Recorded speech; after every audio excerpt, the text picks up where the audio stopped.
The Edge at 11 starts now. Tonight, an update on the heartbreaking story of two young siblings found dead in a minivan in a Greetown parking structure. Well, the circumstances are tragic. The Wayne County prosecutor will determine if their mother or anyone else contributed to their deaths. Fox News' Jessica Dupnack joins us live with more on today's developments. It's been a very busy day in this case, Jessica. Yeah, this is really the next step in this investigation since the beginning. Detroit police have been looking into this case not only to figure out what led to the children's death, but also to see if there is a criminal component to it all. Now, since that time in February, there's been multiple people brought in for questioning, including the children's mother and grandma, but no arrests have been made. Now it will be up to Wayne County Prosecutor Kim Worthy to decide if anybody is criminally culpable. Since February, Detroit police have been investigating to figure out what led to the death of 2-year-old Amillah Currie and her brother, 9-year-old Darnell Currie. And now their findings are with the Wayne County Prosecutor's office. Until last week, the theory was the two kids froze to death, but an autopsy revealed the cause of death is carbon monoxide poisoning. At the time of their death, they were in the care of their mother, 29-year-old Tatiana Williams. The family, homeless, living out of a van, parked at the Greektown Casino parking structure in February when they died. Everybody who knows me know I worship the ground them kids walked on. The sequence of events that led to the children's death have not been revealed, or where the children were exposed to carbon monoxide. Both children wearing T-shirts and the toddler in a diaper. The older boy was covered in lice and the 2-year-old with rotted teeth. Our Charlie Langton talked to the children's mom and grandma back in February. Did the van run out of gas? I have no idea what happened. I have no idea. Did you fall asleep? Yes. And then when you woke? Only night I fell asleep. I usually be woke. Both Tatiana Williams and her mom, Yvette Goodman, have been questioned by Detroit police. No arrests were made. Now the Wayne County prosecutor will decide if anyone should be charged in the case. Mayor Mike Duggan vowing wraparound services for Williams after learning she did not receive help when calling the city's homeless hotline. She also received a free home on the city's west side from the Detroit Rescue Mission Ministries. This cannot ever happen again.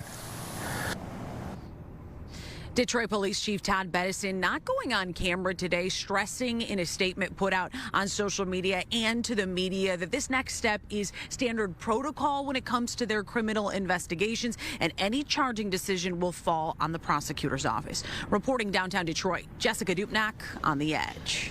Jessica, you broke this story with the help of your sources. The next question that's really been popping up online is, what kind of charges are we looking at here? Do you have any indication at this time?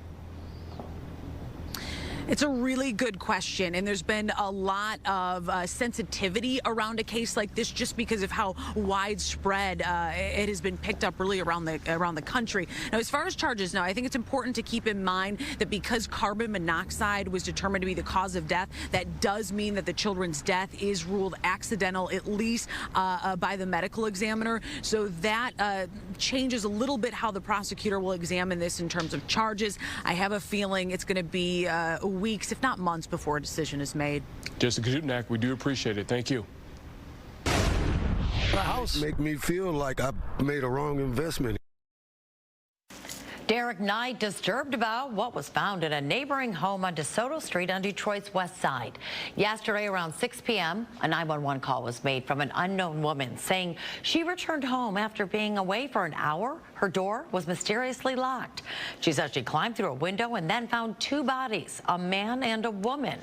While covering this story today, a woman approached Fox News' Charlie Langton and said one of the victims was her Aunt Barbara. According to records, this home was the 68-year-old's most recent address. There is no information about the deceased male. Police do need some help with this one. At this time, we don't know a motive or suspect or vehicle information.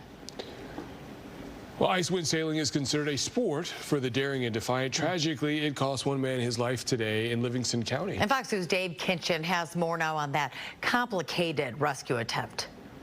A harrowing scene in the air over Lake Chemung in Livingston County Wednesday afternoon as a Coast Guard chopper out of Detroit rescues some fellow first responders. They had been working to free a man who went through the ice and later died. It's a tough day. It's personal for Deputy Chief Brian Sirianni and his team at the Brighton Area Fire Authority, including one hospitalized for mild hypothermia. About 8 others were also treated by EMS after working in the freezing water for so long. I feel for the victim's family and the rescuers, but this is all preventable. So we probably shouldn't be out on the ice in conditions like this, you know, with the weather temperature changes, the freeze-thaw cycle. It all began after 2 p.m. I was home working on my house and I heard all the sirens. 911 notified of a man trapped in the ice after the boat he was on crashed. He was using a ice sailboat and did not have a life jacket on. Crews quickly donned their ice rescue gear and crawled their way across the equivalent of 3 football fields with conditions worsening beneath them. Every time we tried to go on the ice, we continue to fall through, try to resurface onto the ice, to crawl to get out to the victim. We do have flotation device, different rescue sleds and boats to use in these conditions, but everything was falling through the ice. Look, there's a boat trying to break its way out to him. See it over there? Ice-breaking boats, part of an effort that involved 5 different plans to get to the victim. At least crew members did get to him and kept him afloat for 90 minutes, with his condition getting worse as time went on. He was located approximately 500 yards out into the middle of the lake. We're not set up, and I don't know if any organization's set up to make rescues like that besides maybe the Coast Guard. The chopper got the victim over to land, but he was later pronounced dead. We were able to make a difference for a little bit, but in the end, it was not a good outcome for us. Thankfully, those firefighters are expected to be okay. In Brighton, Dave Kinchin on The Edge.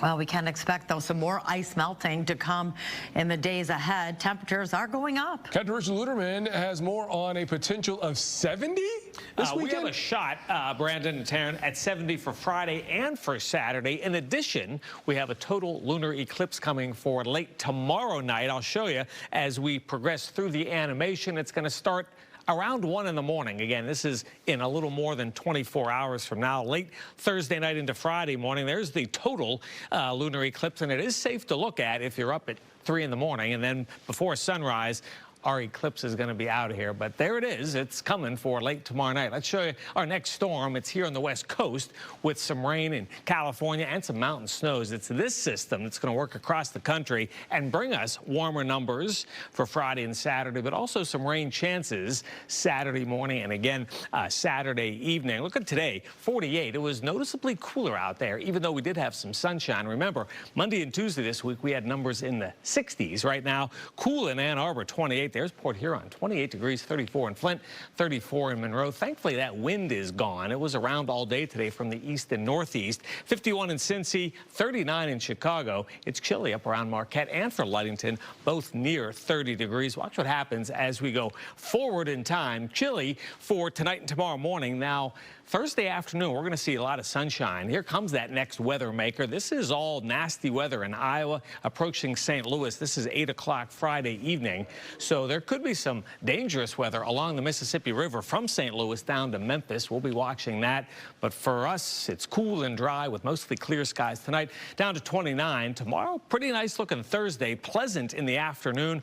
Plenty of sunshine up to 55. And then up we go. Wait a minute, I got to press one more button. There we go. There's the 7-day. 67 Friday, 71.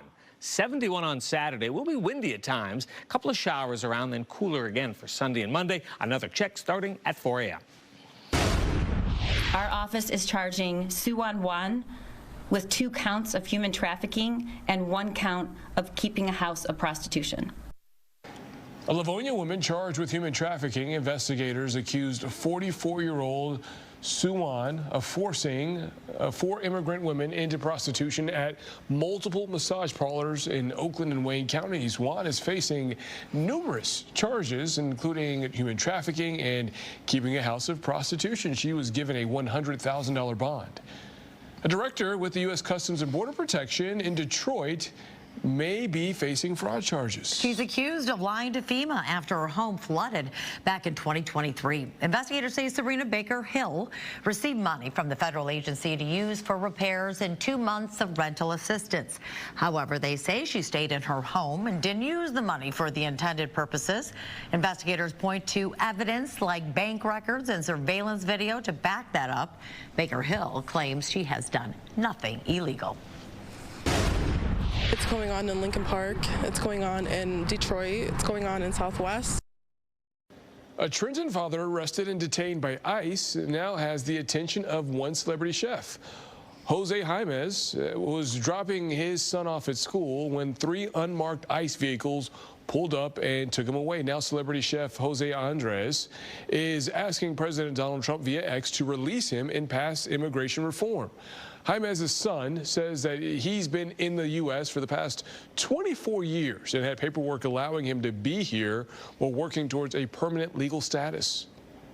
I've turned in all the paperwork to the attorney, and he has gotten the process going. But right now, it's pretty much just a waiting game to see how long they take. Everybody's like really shocked. Like even his workers are like, just like, my dad was probably the last person they could have thought that would have been caught. A Fox News search of records shows no criminal history for Jaimez. His family has set up a GoFundMe to bring him home. We have the link on our website, fox2detroit.com. It was an honor, you know, and I can't keep it here. I'm taking it with me. And it is the wooden American flag that Dearborn Heights Mayor Bill Bazzi plans to take to Tunisia when he serves as the new U.S. ambassador to that country. President Trump tapped him for the role this week. Bazzi was elected as Dearborn Heights mayor back in 2021. He's also served more than 20 years with the Marine Corps and worked at Boeing and Ford.